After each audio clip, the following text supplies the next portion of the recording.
Okay, we'll kick off our post-race Coca-Cola 600 press conference with our winning team owner, Richard Childress, and winning team crew chief, Justin Alexander. Pretty obviously emotional and exciting and historic win for you, Richard. I'll start off with you. First win in the number 3 car since October 15th, 2000, with the legend, NASCAR Hall of Famer, Dale Earnhardt.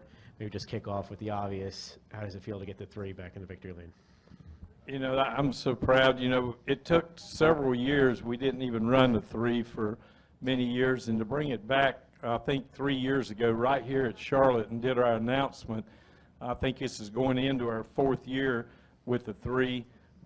It's just unbelievable. Have my grandson just made it that much more special, and I know Dale's up there smiling down because he'd want this win. He'd want to see it with Austin.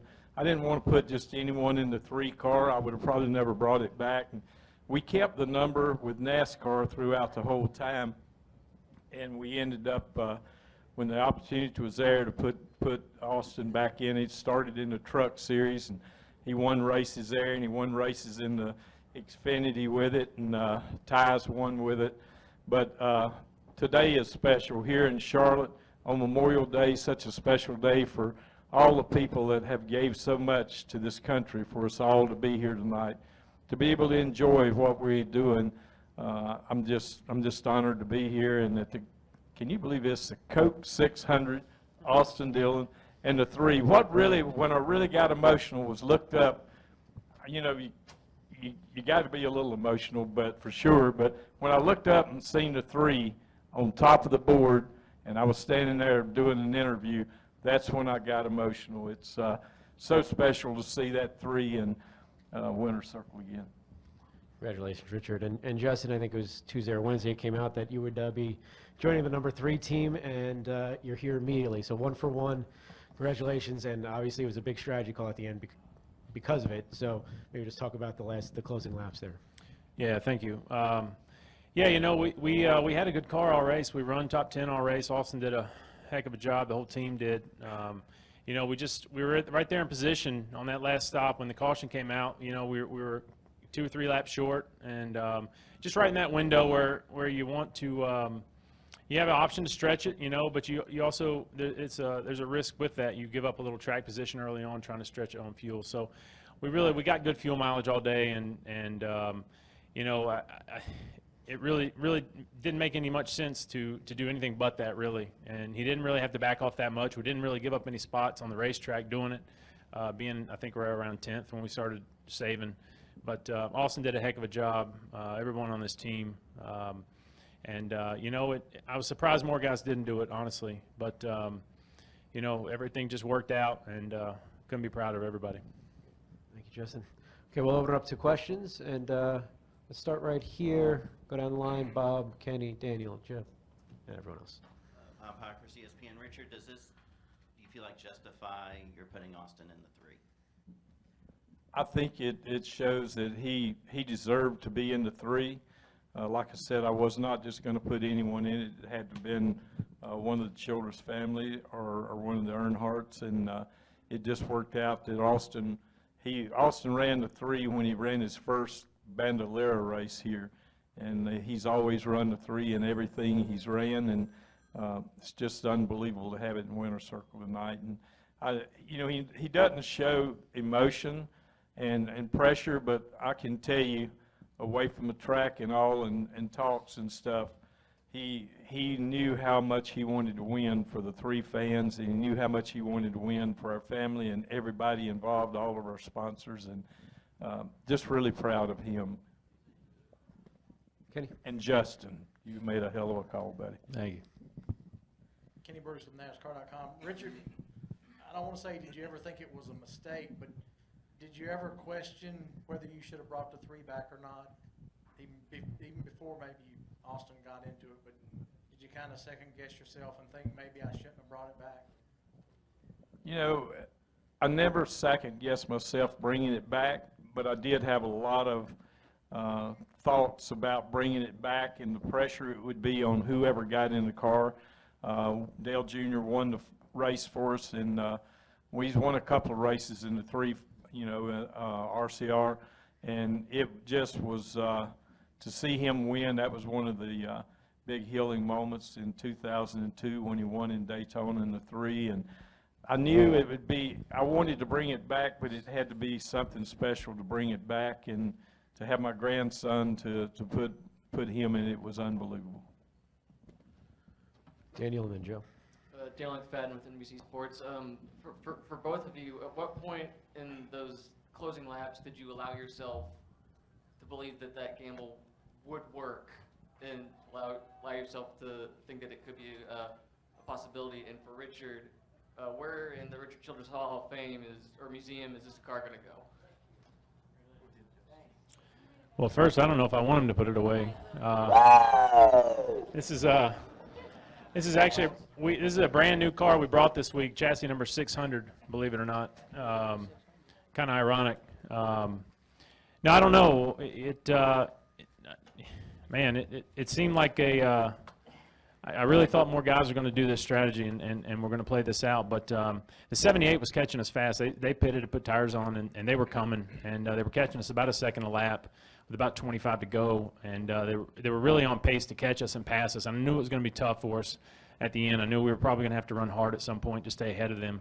And then with Jimmy out there, he was out there ahead of us trying to save fuel as well. And just can't say enough about Austin and, doing what he had to do to save the fuel that we needed to bring it home.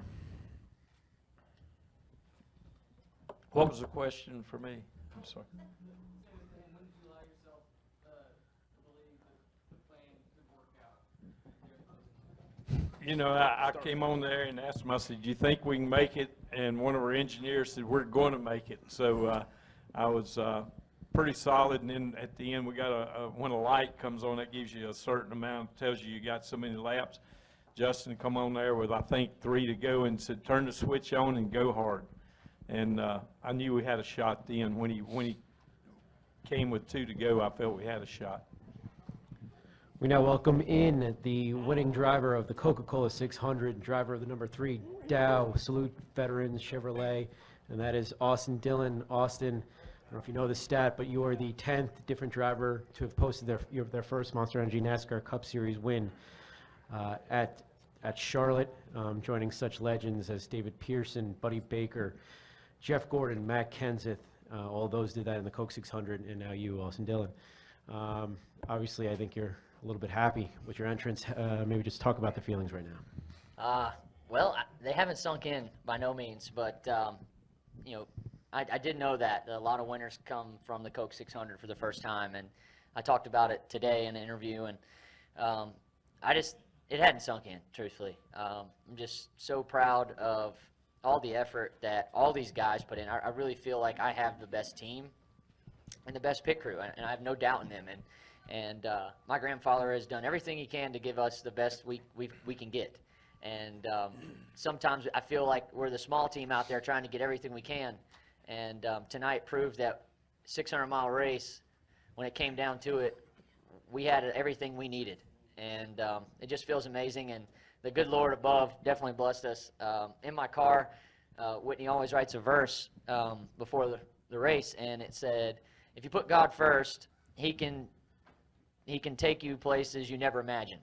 And I wouldn't imagine to be at my home track in Victory Lane tonight, the Coke 600. So, and we had an angel on board too on the windshield with Joshua Harris. It's pretty cool to take a hero to Victory Lane, a guy, a Navy SEAL that is a true hero in this country. So a lot of special things going on, and just happy.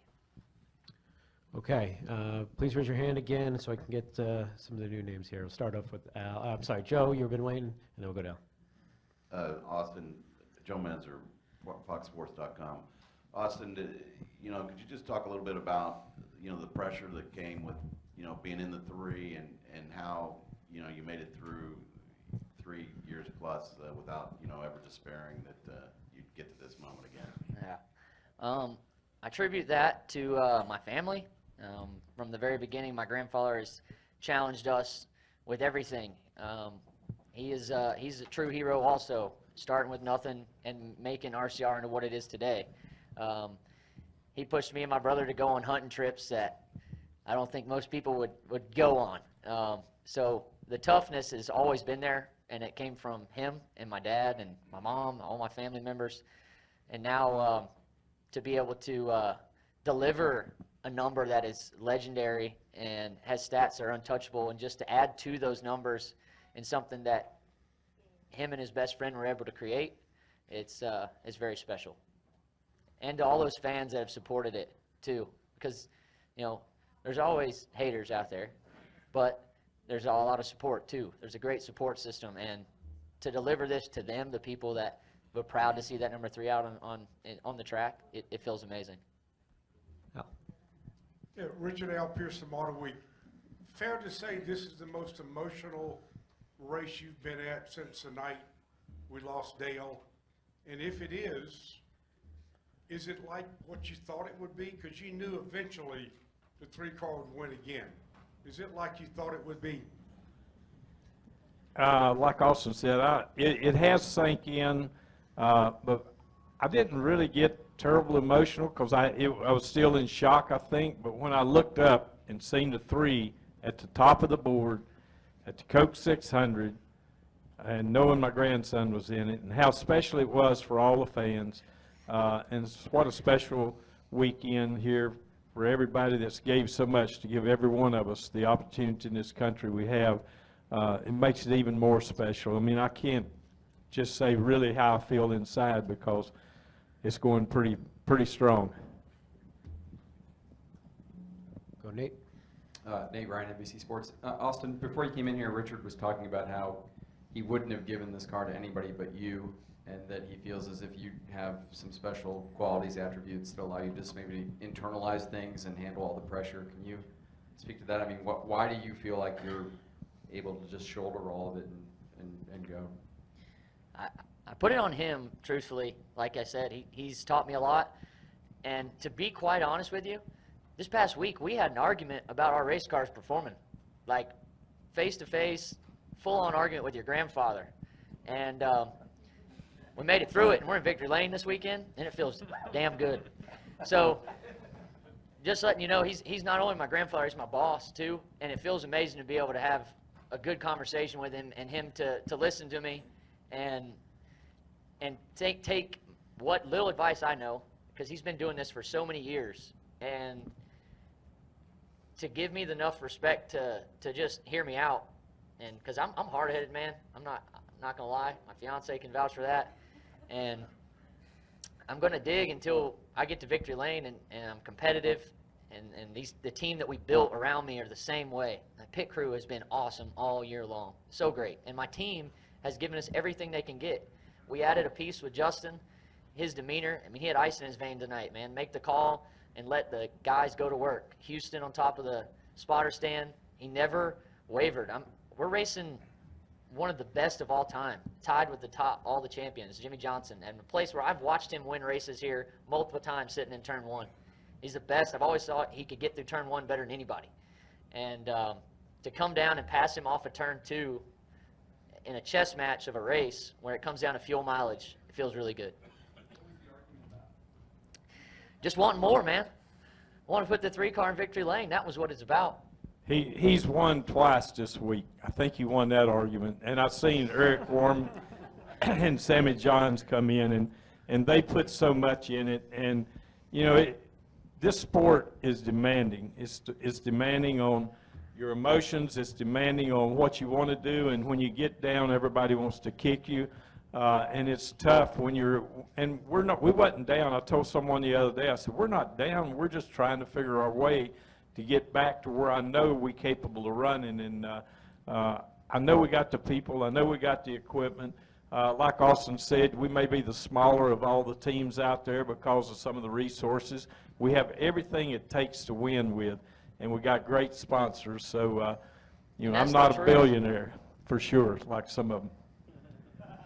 And that's the truth, though. He gives us everything we need, and it's frustrating when you suck. So we had to get our stuff together, and we still got work to do. We did our job tonight. We put ourselves in a top 10 position the entire night, and we outraced them at the end. My engineer, Chavi, always talks to me about you know, even if we don't have the fastest car, we need to take advantage of everything we can to be the best we can. And it was cool seeing him in victory lane, and just the focus he's given me it's helped me a lot in my career.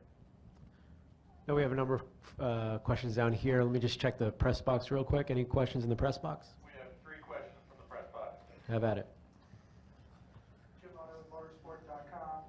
Congratulations, Austin. Thank you. A lot of people talk about the fuel mileage gamble that won the race, but you actually spent most of the race running in the top 10. Did you feel there was something different about your team's performance tonight?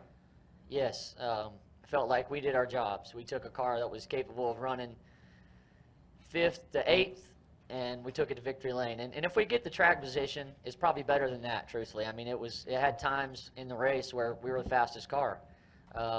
Pit crew did an amazing job. I had a really good restart and then an okay restart, and that hurt us, but it also put us in a position where I could be smart and save fuel. So this track position is tough, but man, that's what the 600 is about. There's strategy, there's staying in the race. It's a lengthy one, and you got to keep yourself in it to win it, and we did that. Next question in the box. Christian Coley on Payroll.com. First of all, congratulations on the win, Austin. I have 2 questions for you, Austin. My first question is, how good does it feel to finally deliver a victory to the younger fans of the 3 car? The ones that are kind of the newer fans of the 3. And my second question is, do you feel like this victory makes you look different in the eyes of the older fans of the 3 car? It feels awesome, like I said earlier, to all the supporters that have been behind us in the 3 car, and feels amazing. And to those that don't, I feel sorry for them, because I hope it just keeps going. And I hope this feels good to them, though. It does. I mean, it's pretty cool to see the 3, like my grandfather said, on top of the pylon tonight. Next question in the box. Chris Knight, CatchMist.com. Austin, congratulations on the win. How does it feel to put 2 RCR cars in the playoffs, and how do you guys approach the rest of the regular season? Not going to lie, I was jealous of Newman getting the first win. So I've been buddying up to him lately and really talking to him and picking his brain, because he's a really smart guy. And he's I've talked to him this week in the phone, just kind of talking and trying to get our stuffs better together, and grown to really like Ryan. And it feels amazing to join him. And now we can take 2 cars to the chase and hopefully make some noise. Okay, bring it back down here. We'll go to Pete. Austin, you know, with all the, I'm over here. Austin, with all the talk about some of the younger guys in the series, the Chase Elliott's, Daniel Suarez, did you almost feel like you were kind of aging out a little bit here because the I'm the coolest one. Did you feel like you were getting like kind of lost in this Lost wave in the of younger sauce? guys? I don't know. It's all about performance. They're going to talk about you more when you perform well. Those guys have been performing well, and I knew we could do it and run well, but we just got to do it more consistently. And when we do, I think they'll talk about us. Deb. Deb Williams, RacingToday.com.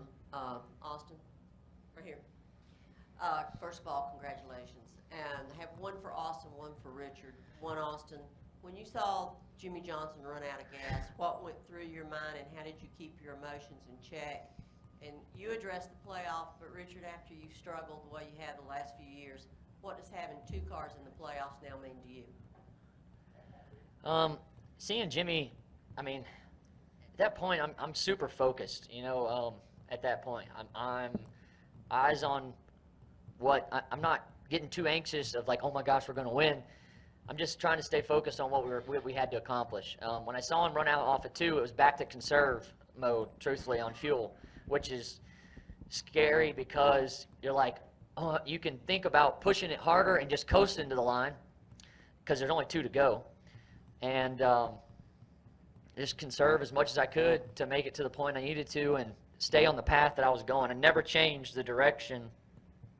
Once I started saving, I was really smooth letting out of the gas, really smooth back to the gas, no brake, and just tried to stay as smooth as I could.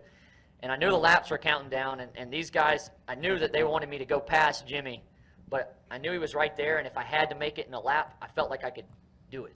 So it worked out, and that actually kind of took some pressure off me when he ran out, truthfully. As soon as that happened, I went back to my mode because they had just kind of cut me loose, and I went in and I caught him a bunch, and then he ran out. So it was like, all right, back to the mode, you're fine, and then bring it home.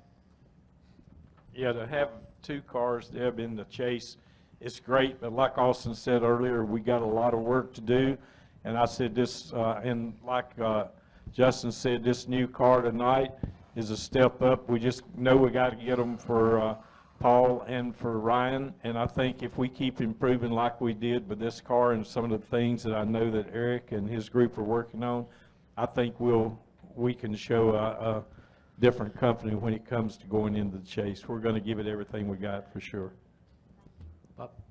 Parker, CSPN, I'm 2 for Austin. First, do you feel like now you've earned to drive the 3?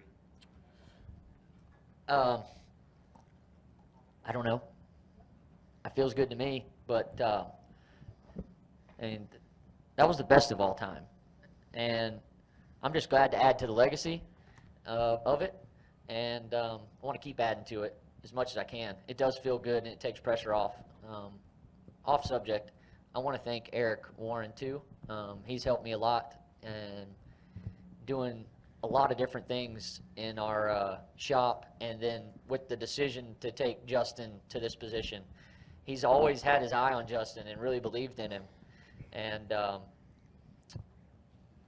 he helped me make this decision, so it feels really good, and I'm sure it feels good to him. But, yeah, I feel good in the number 2, Bob.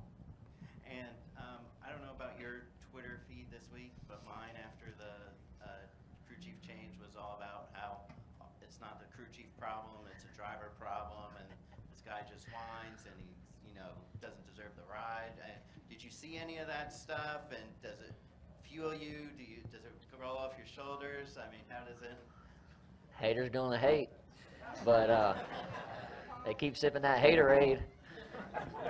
But I was on Twitter for a while, and I said, he I had wanted to to get whip off everybody of on Twitter. I had to Man, get don't off worry of about it because I wanted to invite them down to the Walmart parking lot. So I figured it's better that I didn't. Old Twitter trolls, But no, I didn't look at that. I'm just glad we proved them wrong. Feels pretty dang good. Feels good. The other thing about Justin is I've never worked with an engineer, calm guy. He's totally different background than what I'm used to working with, and he fits. It's cool. I mean, this week was relatively just smooth. We didn't argue. We talked about the race car, and that's what I needed. I needed someone that wanted to teach me and talk about it, not tell me what was wrong with it. And felt good to actually work together and get to the point where we are now. Kenny?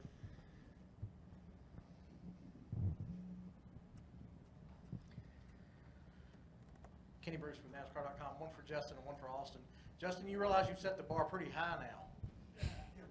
Going to be a lot of expectations. How familiar were you with that group when they asked you to come over and take over? With the 3 team? Yes. I know I've worked with most of those guys, being on the 27, being on the 2 Xfinity car. I've worked with a lot of the guys, the engineers I've worked with throughout the years, just being teammates with them. And I've worked with the pit crew. The pit crew has been it was our pit crew on the 2 Xfinity car, so I know those guys inside and out. Some of those guys were my pit crew on the 27 car. There's a few guys on there that I hadn't spent a lot of time with, but for the majority of the guys I knew, and I'm continuing to get to know them better, and just yeah. We'll go here in the black shirt, waiting patiently, and then. I got one more. Oh, I'm sorry, Kenny, go ahead. It's okay, just a quick one. Austin, all the talk about the 3 car being back in victory lane. The last time it won 2000, you were 10 years old. Were you at that race? Do you remember anything about it? I don't know if I was at it. I was probably playing baseball, truthfully, at that point in time, playing other sports. But that's a testament to my family wanting me to do other things and try things. And, heck, I still ended up in a race car. Baseball bats were a lot cheaper, I know that. Hill Overton, WIXC Radio. Richard, this is for you. You used to drive the 3 car. A lot of people may not know that before much anybody else did. When did you first acquire that number? That's question number 1.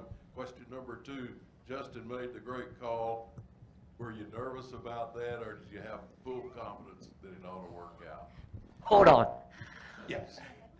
His confidence is really funny, okay? Okay. Because he's always got to be right on the call. So it's a 50-50. I don't think I would have done that after the race, but it worked out. I knew that was the right call. So he knew it was the right call that Justin made before we get this going. I knew it was going to work out when the engineer told me it was going to work out. That's the reason I asked him if it was if he was going to do it. Yeah, I drove the 3, and I think I got to 3 in like 76 maybe, 75, 76, along there somewhere. And Ray Fox, you know, a lot of my heroes drove the 3 back then, and it was a lot cheaper to put. Back then we had to paint the numbers on the car, and I wanted a single digit. And I knew Junior Johnson had driven it, and Junior was a great friend of mine. And it's a lot cheaper to put 1 digit on there than it was 2. Did you get it after Junior or after Ray? After Ray, I think. Yeah. Good deal. Well, I'm glad the number got back. Yeah, I talked to Ray quite a bit before his, you know. Okay, So well- how gratifying to get it here at your home track, to get the 3 back in victory lane at what has to be your home track now. Yeah, it is, and to have Austin in the car and have our whole family here tonight. Ty went home after he had a problem, but he called Austin and Winter Circle, and that's how close our family is. And to see them all here tonight and be with them all, and know how special this was to all the 3 fans out there. I'd say it was 98% of the people wanted to see us bring it back, and you can't believe how many people come up to me and tell me over the last 3 years how happy they are to see the 3 car back out there, and to see Austin in it is great. Daniel? Dale McFadden with NBC Sports. Austin, you've won NASCAR races before. You've won at this track before. So when you're standing out there on the front stretch with your team waving the checkered flag and sliding through the grass, did being a Cup winner feel the way you expected it to? I mean, not yet, man. I thought I was gonna be bawling, crying, and I'm making it through it so far. But I'd say tomorrow it's gonna sink in a lot, and tonight it's truthfully it's a testament to God. Like, He gave me this opportunity, put us in this situation to win, and it's unimaginable for me to be here. And the great team, great guys, I love them all, and it's just it's very special. Can't believe it, man. It hadn't sunk in, and just feels really good. And I can't wait to see what comes. I think I get to park my motorhome in a different lot now. That's kind of cool. Now we have a few more questions down here, but let's kick it back up to the press box real quick. Any questions up there? No more questions from up here right now. All right, we'll go here to the right. Kyle Newman, Skyboat.com. Justin or Austin, this one's for you. How much coaching went into those last 70 laps when you were going down and trying to run perfect lap times to make it on fuel? You know what the hardest thing in this whole deal is trust, and trust is a lot of it. And Justin trusted me with the skills that he thought I had to fuel save. I mean, there wasn't a whole lot. They told me lap times that I needed to be running, and they felt that we were comfortable with them. They told me when guys were gaining and losing that, hey, we can save more or not. But the trust is the biggest thing. Like, there wasn't an abundance of over-coaching. It was nice, and that's what made us get to where we are, I feel like. Would you agree? Oh, yeah, definitely. Austin did a heck of a job. We told him what he needed to do. We knew what we had to do. We knew how many laps we needed to make up. We knew what he needed to do to make those laps up. We told him what to do, and, he did it flawlessly. Honestly, it was perfect. He was able to maintain the gaps out back and not let it lose any track position. And lucky number. 3. It was about 2.7, but we that's told, my engineer. We told him 3. Cool. That's tremendous. Okay, we'll go to the back to Jacob. Back here, first year, James Pike, Performance Motorsports Network.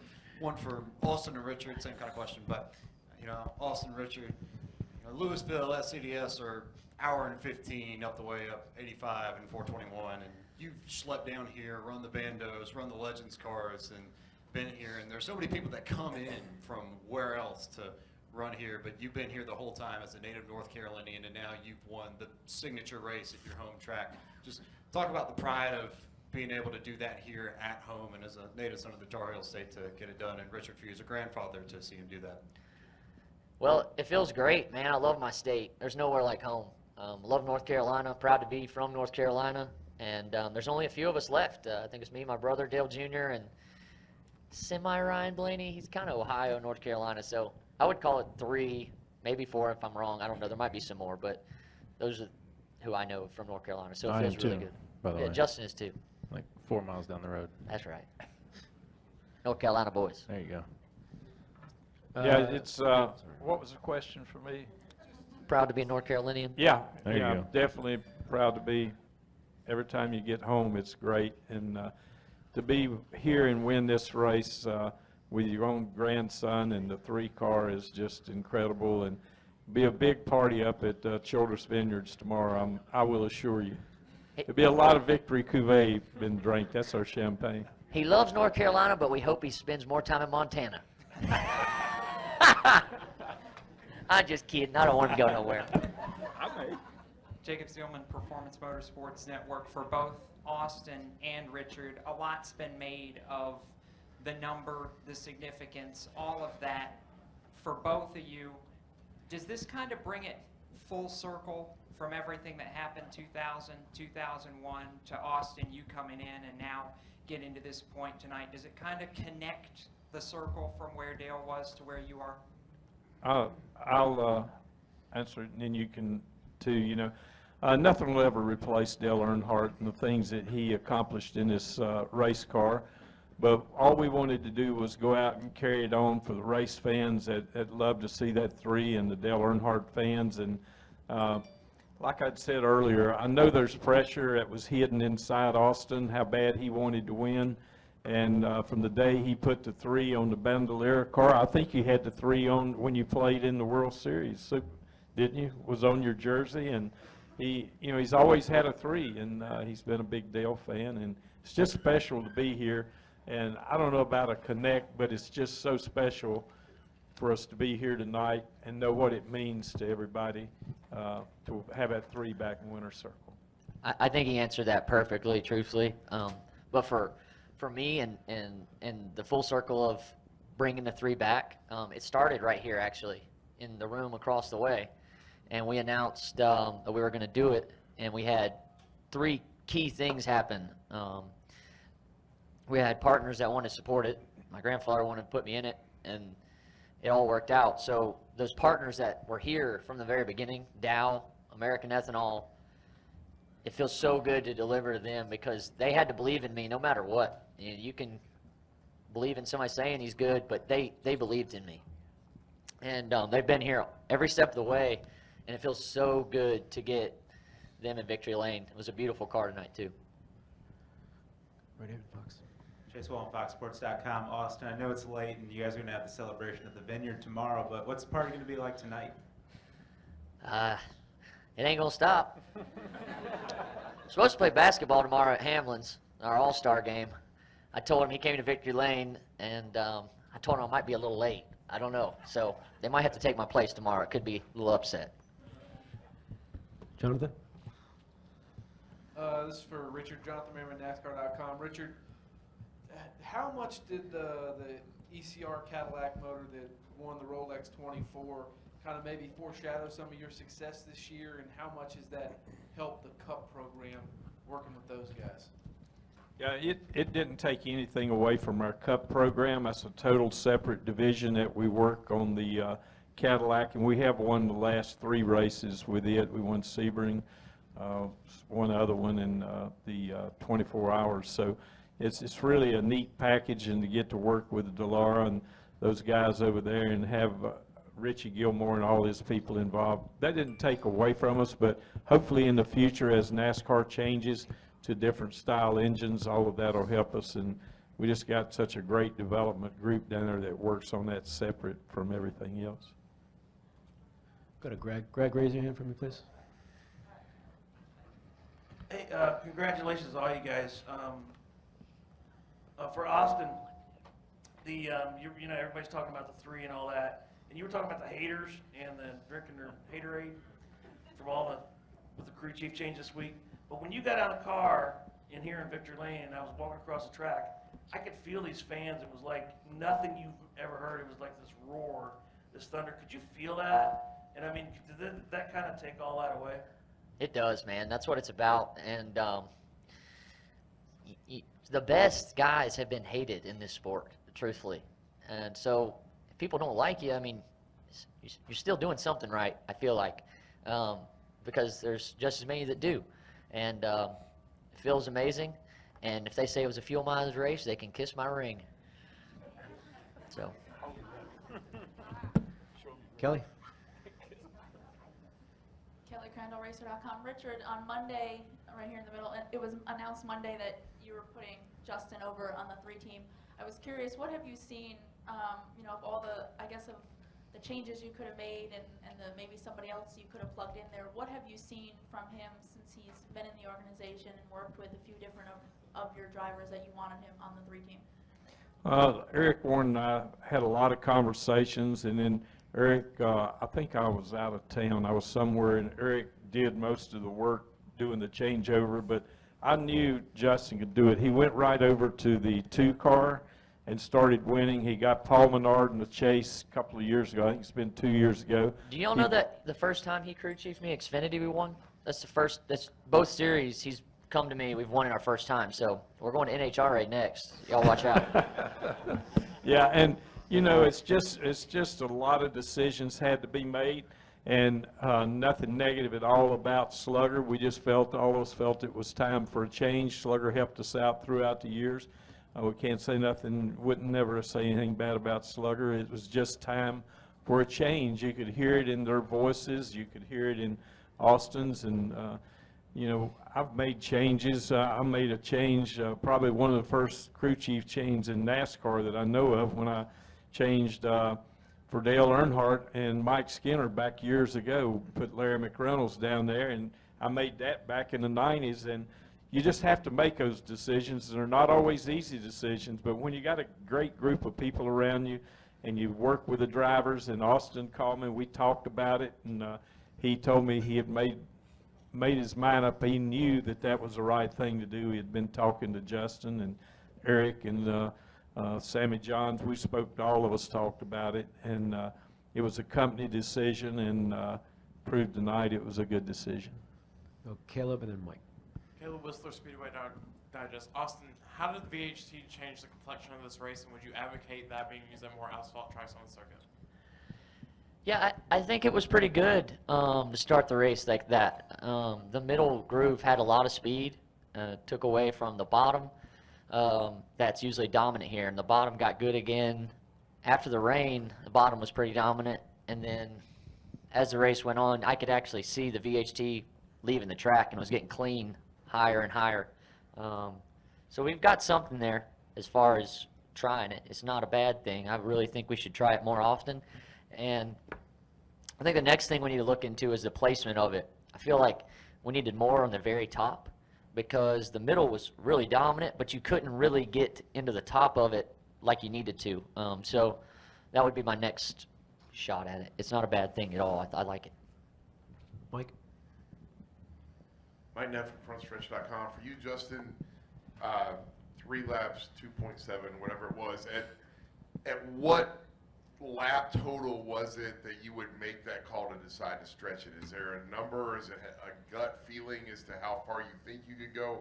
Do you have that in mind as the race develops, what that number was that you were going to shoot for? No, we knew, you know, as soon as we pitted there with, I don't know how many, 67 or something to go, we knew right then we were 2.7 short, you know, and when you know that, when you figure that out, you have one of 2 choices. You can figure out how much you need to save and how many laps you need to save, or you can just run hard and hope their caution comes out. You know, and I think a lot of those guys up front, those guys with the leaders, they just ran hard. And you know, we ran hard for the first 10 laps, and we knew it was going to take about 50 laps of saving to get to where we needed to go. So, you know, with 50 to go, we told him what he needed, and and he did his job.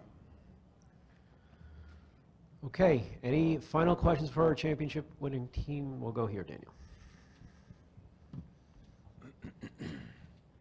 Austin, if before today, where would you have expected to get your first win if you'd had to take a wild guess over how you performed the last 4 years? Charlotte has been a really good place for us as far as winning the Xfinity Series. I feel like I get around here pretty good. I don't know. Pocono was really good for us last year, but I felt good about this track. Always have. Testing here one time, I found something and the way I needed to run it, and it worked. Sorry, I'm freezing up here, soaking wet, but I'm starting to shake. But this track has been really good to me, and I don't know if it's because I'm from here or what, but learned something a couple years back that helped me get around the track as far as lift points and what I needed to know. So I know what I want in the race car and try and give that information to Justin. Any questions in the press box? No questions in the press box. Any last ones in the media center? Okay. Thank you guys Richard, for staying here. Justin. Thank all the press for all you do for NASCAR. Yeah, thank you. Thank you.